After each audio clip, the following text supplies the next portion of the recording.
Hello, बच्चों. Let's read the question. And the question says predators maintain species diversity. And इसका reason दिया है. Reason predators reduces the intensity among competing prey species. अब इस question का जो की कॉन्सेप्ट है ये हमारे पास हो जाएगा. की कॉन्सेप्ट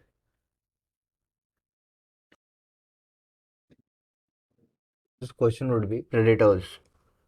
प्रेडेटर्स क्या होते हैं, प्रेडेटर्स क्या करते हैं, उनका रोल क्या है इकोसिस्टम में, ये सब हम देखेंगे. तो अभी अगर हम यहाँ पे प्रेडेटर्स की बात करें तो प्रेडेटर्स जो है एक ऐसे ऑर्गेनिज्म होते हैं जो कि दूसरे ऑर्गेनिज्म को हंट करके उनको अपना खाना बनाते हैं. Okay, so the organism which feed on other organism in order to get their food. Organism which feed on other organism, other organism, okay, to survive और टू फीड. ये एक तो कार्निवर्स हो सकते हैं, मीन्स डायरेक्ट मार के खाने वाले, या फिर पैरासाइट्स होते हैं जो कि दूसरे के फ्लेश को या फिर दूसरे को हार्म करके खून चूस के जो है वो जीते हैं.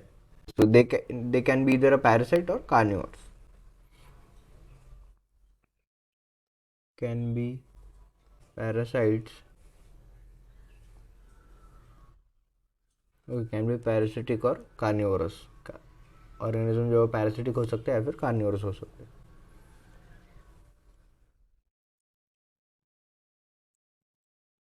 अभी अगर हम आगे देखें, सो ऐसे ऑर्गेनिज्म जो किल होते हैं, जो इनका खाना बनाते हैं, खाना बनते हैं.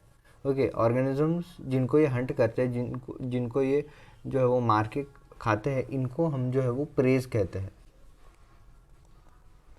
प्रेज. अभी प्रे क्या होता है? Which is hunted and eaten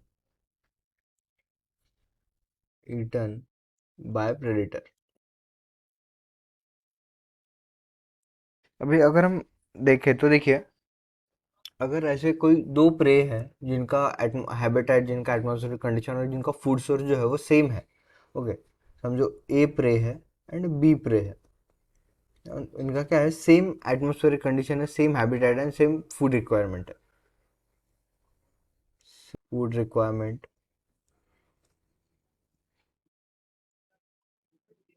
बाद में सेम हैबिटेट टू लिव और same environment atmosphere to live in.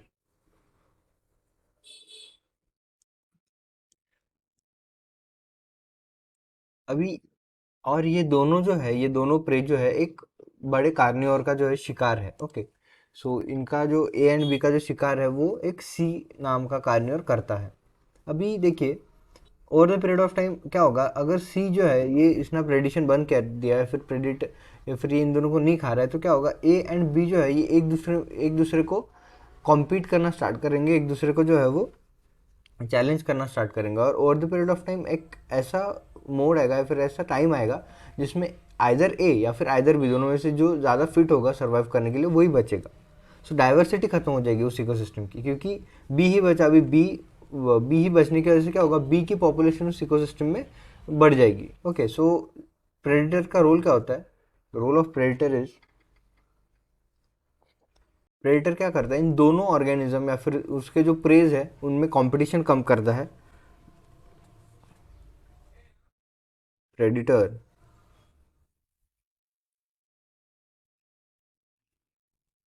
predators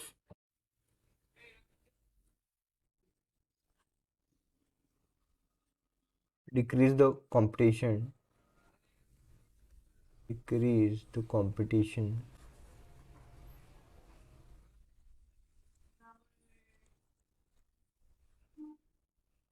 between the prey, between preys,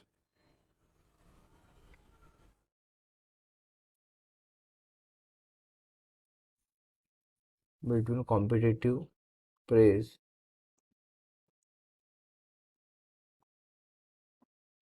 competitive preys. Okay, और ये कैसा कंपटीशन कम करता है, ये दोनों को जो एक दूसरे पे हावी नहीं होने देता, ये दोनों का शिकार करता है।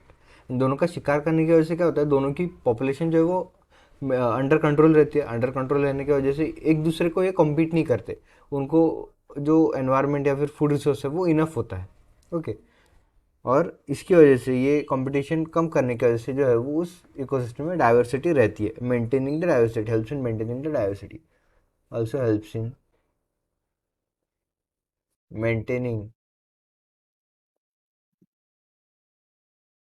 Maintaining the diversity,